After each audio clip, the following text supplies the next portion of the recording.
साथ ही चूँकि प्रथम तिथि है और प्रथम तिथि में शैलपुत्री के रूप की पूजा की जाती है।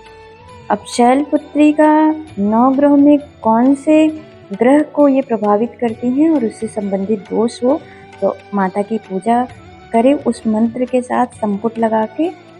इसे जानिए मेरे साथ। और शैलपुत्री कौन थी इनके बारे में जानिए।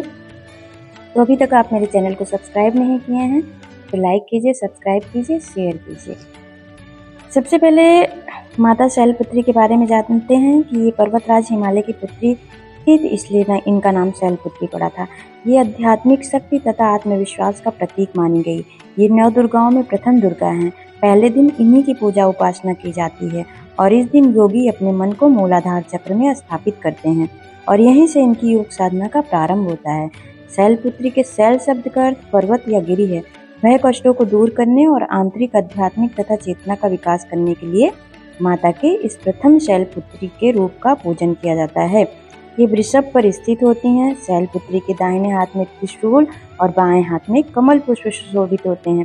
अपने पूर्व जन्म में ये प्रजापति दक्ष की कन्या थी और इनका नाम सती था और इनका विवाह भगवान शंकर से हुआ था। पूर्व जन्म की भांति इस जन्म में भी वे शिव जी की ही अर्धांगिनी बनी। इनकी साधना से व्यक्ति का बौद्धिक संतुलन न केवल विकसित होता है बल्कि भीतर में आत्मविश्वास भी सबल हो जाता है, अर्थात हम आंतरिक और बाह्य दोनों रूप से पुष्ट होते हैं। और जब हमारा शरीर स्वस्थ होता है और साथ ही मन भी स्वस्थ होता है तो हमारे निर्णय भी अच्छे होते हैं। सूर्य के बाद धरती के उपग्रह चंद्रमा का प्रभाव धरती पर पूर्णिमा के दिन सबसे ज्यादा रहता है। साथ ही माना गया है कि चंद्रमा से ही दूध वाले वृक्ष भी उत्पन्न हुए हैं और चंद्रमा औषधि, जल, मोती, दूध, अश्व, मन पर राज करता है। जो लोगों की बेचैनी बढ़ती है उसे शांत करने के लिए चंद्रमा का ही उपाय करना पड़ता है। चंद्रमा माता का सूचक है और मन का कारक है। कुंडली में चंद्र के अशुभ होने पर मन और माता पर प्रभाव पड़ता है। साथ ही यदि हमारे घर में का वास्तु वायव्य कोण दूषित हो तो इसे माना जाता है कि हमारा चंद्रमा भी दूषित हो जाता है।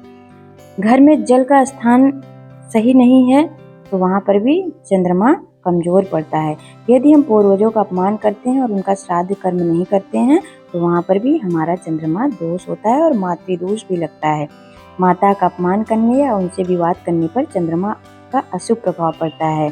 साथ ही शरीर में यदि जल भी दूषित हो जाए तो हमें अनेक रोग होते हैं, वहां पर भी चंद्रमा दूषित होता है। तो चंद्रमा के खराब हो जाने से अन्य क्या बातें घर में होती है इस लक्षण को भी जानिए। दूध देने वाले जानवर मर जाते हैं। यदि किसी ने घोड़ा आदि पाल रखा है तो ये भी जानवर मर जाते हैं। माता बीमार रहती है। जहाँ पे जल का हम सोर्स निकालते हैं अर्थात बोरिंग आदि कराते हैं तो वो अक्सर सूख जाया करता है।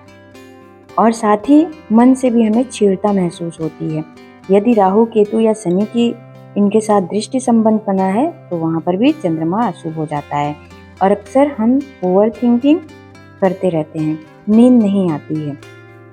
साथ ही हमारे शरीर में क्या रोग होता है चंद्रमा के दूषित होने से या कमजोर होने से, तो क्योंकि चंद्रमा मुख्य रूप से दिल के बाएं भाग से संबंध रखता है, बहुत लोगों को दौरे पड़ने लगते हैं, बहुत लोग पागल हो जाते हैं, बेहोश हो जाते हैं।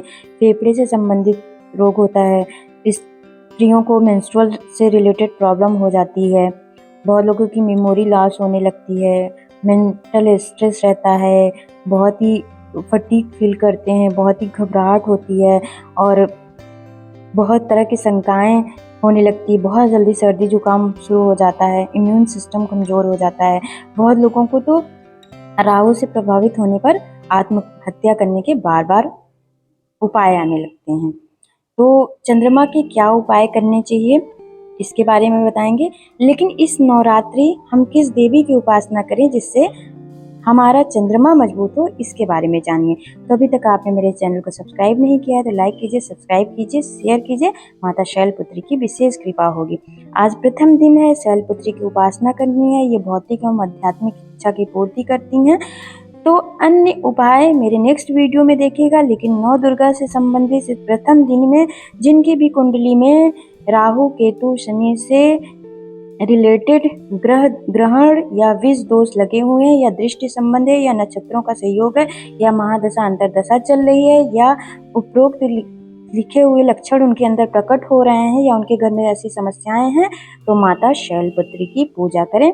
वहां पर हम चंद्रमा के किसी भी मंत्र का जाप करते हैं, पर हम उनके यंत्र को बनाएंगे, देवी जी के साथ स्थापित करेंगे और संकल्प लेंगे। संकल्प के उपरांत ओम शम शैलपुत्राय फट का जाप करेंगे और ओम चम चंद्रम से, अर्थात हम संपुट के साथ करेंगे कि ओम शम शैलपुत्राय फट ओम चम चंद्रम से नमः, ओम शम शैलपुत्रे फट ओम चम चंद्रम से नमः, ओम शम शैलपुत्रे फट ओम चम चंद्रम से नमः। और माता को दूध चरणामृत का भोग लगाएंगे। माता आई हैं, ऐसा नहीं कि हम सिर्फ प्रातः ही भोग लगाएं।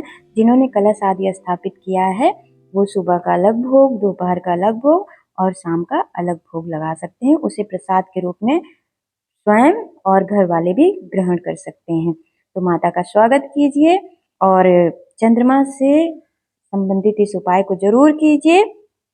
साथ ही माता शैलपुत्री की विशेष कृपा हो।